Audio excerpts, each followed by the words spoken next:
during World War II, when Francis Moran knowingly served as a Nazi agent whose purpose was to propagandize on behalf of American neutrality, a task he took up in the name of Christ and the Church, not in the name of Hitler or the German Volk. Even the Front's most notorious moment occupies hardly more than a footnote in the larger histories of the American right and the American Catholic Church, the 1940 sedition trial of John Cassidy and a small group of his New York Fronters who attempted to incite a revolution. Their goal was to install in the United States a temporary dictatorship that would eliminate communists and Jews. But the Christian Front was well known in the United States in its own time.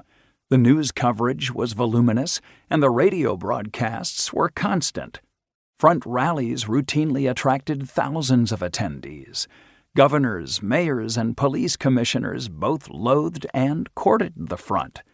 Joseph Goebbels, the commander-in-chief of Nazi propaganda, toasted Moran. British intelligence worked hard to take the Front down. There is reason to believe Soviet spies also tried.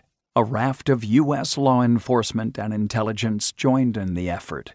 The FBI's Christian Front file amounts to 2,500 pages, equaling its file on Martin Luther King Jr. and the Southern Christian Leadership Conference.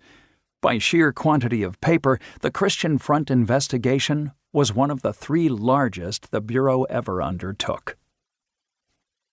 In 1940, when Fronters were on trial, U.S. Catholic leadership swept the organization's deeds under the rug.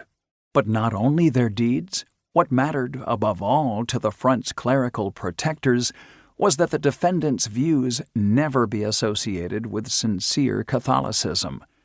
Remarkably, prosecutors participated in this project, demanding that the Front's revolutionary action had nothing to do with religion. Yet everything the Front did in New York and Boston had everything to do with religion. The Front propounded the myth of Judeo-Bolshevism because its pious working-class membership, radicalized by priests and charismatic laypeople, understood communism to be a Jewish-led plot against Christianity. Fronters believed firmly in the deicide, the idea that Jews had killed Christ, and their leaders moved them from this age-old position toward a distinctly modern and violent blend of anti-Semitism and anti-communism. The paramilitarism for which the New York Fronters were indicted reflected more than a simple excess of zeal. So did the explosion in Boston in 1943 of police-abetted anti-Semitic street gangs inspired by the Front. The Front and its followers were acting on their true conviction.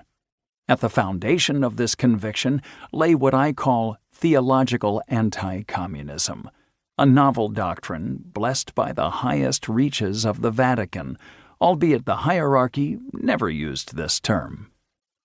The Vatican approved the idea that Christians everywhere were linked spiritually and indeed physically in a single body engaged in a divinely ordained conflict with communism.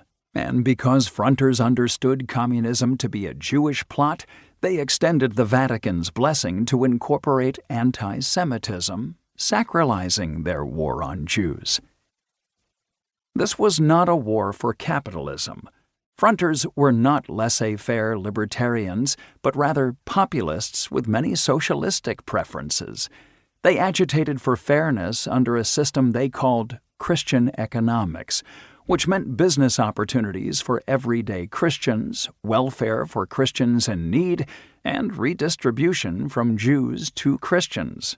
They were often anti-union, but because unions were perceived as infected by communism. Some American far-rightists were pro-business, but the Front often took aim at corporate barons. Coughlin despised Roosevelt and the New Deal, but also championed Social Security. The Fronters were also not engaged in a war for America, although their avowed patriotism was not false either. To the extent that they saw the United States as an expression of Christian values, they were passionate Americans. to keep listening to this audiobook. I've left you a link in the description so you can do it, at no cost thanks to Audible's 30-day free trial.